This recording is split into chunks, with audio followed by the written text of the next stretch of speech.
It's 15 outside. The furnace hasn't kicked on in 2 hours. And yet this room is warm. Not comfortable enough. Warm. Actually, warm. That's coming from this. A wooden box mounted on the south wall full of aluminum cans painted black. No electricity, no fuel, no moving parts. The sun is doing the work the same way it's been doing it all day, and it'll keep doing it until the light goes. Cost me $8 to build. I'm not going to tell you this is some brand new invention nobody's heard of. It's been in off-grid and DIY communities for over 40 years. People have been building these on sheds, cabins, garages, and south-facing walls across Canada and the northern United States since the 1980s. The reason it never went mainstream is honestly pretty simple. Nobody profits from sunlight. The heating and cooling industry generates $240 billion a year, selling you equipment and fuel to condition air. A box of recycled cans that does a meaningful piece of the same job for $8 is not something that industry has any incentive to help you discover. So let me just show you how to build one. You already know how this works. You've seen it your whole life. That's why you crack a car window on a sunny winter day and come back to a warm interior even when it's below freezing outside. That's why a greenhouse stays warm in February with no heat source. That's why a black metal surface in the sun gets hot enough to burn your hand when the air temperature is barely above zero. Dark surfaces absorb solar radiation and convert it to heat.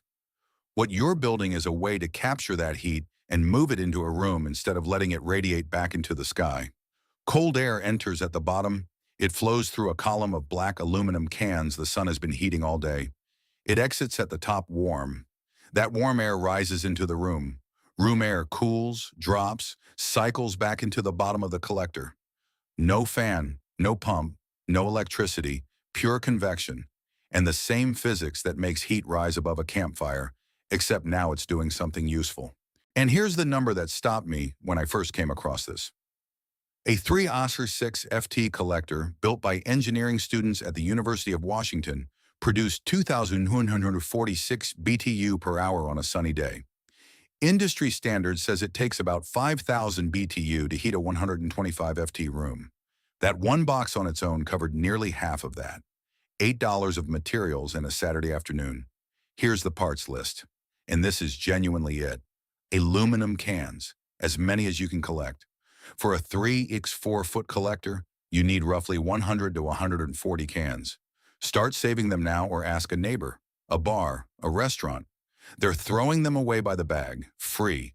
A wooden frame, 1x6 lumber to build a shallow box roughly 5 to 6 in deep, the size of your collector panel. Scrap lumber works fine, $2 to $4 if you're buying new. Black spray paint, flat matte, not glossy. Flat black absorbs the most solar radiation. $2, silicone caulk or construction adhesive to connect the cans end-to-end into columns. One tube, $2. A sheet of clear polycarbonate or plexiglass to glaze the front. The greenhouse layer that lets sunlight in and traps the heat inside. A piece cut to your frame size runs $4 to $6 or free if you have an old storm window lying around. Weather stripping to seal the edges, $1. That's it. $8 if you're scrounging well, $15 on the outside if you buy everything new. The cans are free. That's where most of the savings live. Here's how it goes together. Clean and dry the cans completely. Cut the tops and bottoms off each one using a can opener so they become open cylinders. Stack them end to end in columns using silicone or construction adhesive tall enough to span the interior height of your frame. Let the adhesive cure overnight. Spray the entire assembly, cans, interior walls, everything, with flat black paint, 2 thin coats, maximum absorption across every surface. Mount the can columns vertically inside the frame, side by side. Cut 2 openings in the frame, one at the bottom for cold air intake, one at the top for warm air output. About 4 in diameter, or a slot the width of 2 cans works well for a collector this size. Fix the polycarbonate sheet across the front face of the box. Seal every edge with weather stripping. You're building a small greenhouse. Sunlight in, heat trapped, warm air channeled out the top. Mount the finished collector on a south-facing wall angled at roughly your latitude plus 10 degrees for best winter performance. Connect the intake hole to a low opening through the wall. Connect the output to a high opening. Seal around both. Done. On a sunny day, put your hand over the output hole. That's what free heat feels like. Now here's the part most people don't know about. The hack within the hack. Pure convection works, but adding one small component turns this into a significantly more powerful system without adding any complexity or cost to speak of.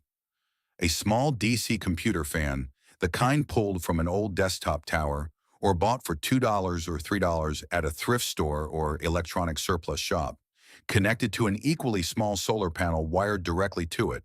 No battery, no controller, no wiring beyond the two leads. The fan spins when the sun shines and stops when it doesn't. That's it. That's the whole system. What it does is increase the airflow through the collector dramatically, pushing more warm air into the room per hour and dropping the temperature inside the collector box, which actually improves efficiency. The heating and cooling engineering principle is straightforward. A collector running at a moderate temperature with high airflow delivers more usable heat than a collector running very hot with low airflow, because the hotter the box gets, the more heat it loses back through the glazing. Moving the air faster keeps the box cooler and the room warmer. A 4-watt solar panel to drive the fan costs about $3 to $5 and sits right on top of the collector frame. The sun powers the heat collection and the air delivery simultaneously. When the sun goes down, the fan stops. No override required. The system shuts itself off. Total upgrade cost $5 in 20 minutes. Here's the one thing people get wrong when they first build this. They don't seal the box. Any gap where warm air escapes back out the sides or through the glazing is heat lost. Silicone every seam, foam every edge. The collector generates heat continuously while the sun shines. The only question is whether that heat goes into your room or back into the sky. Sealing is 15 minutes of work that determines most of your output. And here's something worth knowing for anyone in a northern climate. When the sun goes down and outdoor temperatures drop well below the room temperature, air can reverse flow through the collector. Cold air in through the top, cold air out through the bottom. The fix is a lightweight plastic flap over the interior openings, a piece of thin plastic film slightly larger than the opening that hangs freely and opens with outward air, flow but closes against backflow, free from any plastic bag. Install it before the first cold night. Now let me show you what this looks like at real scale. Gary Reza spent his career as an engineer at Boeing Aircraft. When he retired to Montana, he had cold winters, a large unheated workshop, and the kind of engineering mind that doesn't pay for something he can build.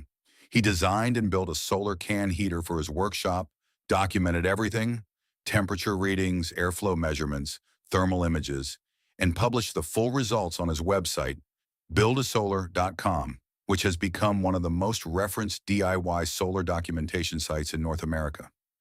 His results recorded under typical Montana winter conditions: a 50 to 60 degree Fahrenheit temperature rise between the lower intake and the upper outlet, peak output of 25,000 BTU per hour, total daily heat gain of approximately 130,000 BTU, the equivalent of burning about 2 gallons of propane at 70% efficiency every clear winter day for free. His workshop typically cools to 8 to 15 degrees above outside temperature overnight. On a clear day, the collector brings it up to working temperature in about 3 hours. He documents that the heat output per square foot compares favorably to most commercial solar collectors at less than 1/10 the cost. He hasn't needed a backup heater. That's a retired Boeing engineer with decades of technical experience in one of the colder parts of the continental United States, documenting what an aluminum can heater does in real winter conditions. Not a theory, not a YouTube demonstration.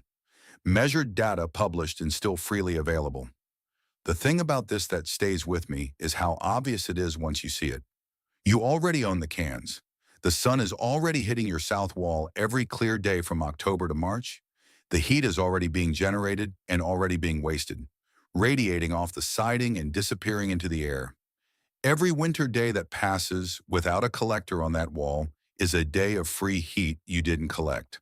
Passive solar heating principles were formally documented by engineers in the 1970s during the energy crisis. and then quietly shelved when oil prices dropped and the urgency passed. The physics didn't change. The sun didn't change. The south wall of your house didn't change.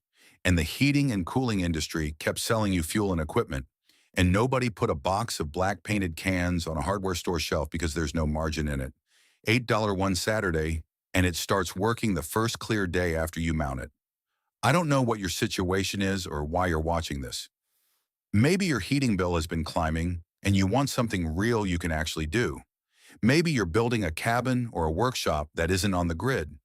Maybe you're the kind of person who likes knowing how things work and you found this at 2 in the morning because you were curious. It doesn't matter. It works either way. Now you know how. Take care and see you in the next one. If this story changes how you look at the aluminum cans in your recycling bin, please subscribe and like the channel. We are uncovering the practical history and simple engineering that they have tried to keep hidden. Let's build a more self-reliant future. The next treasure of forgotten knowledge will be opened soon,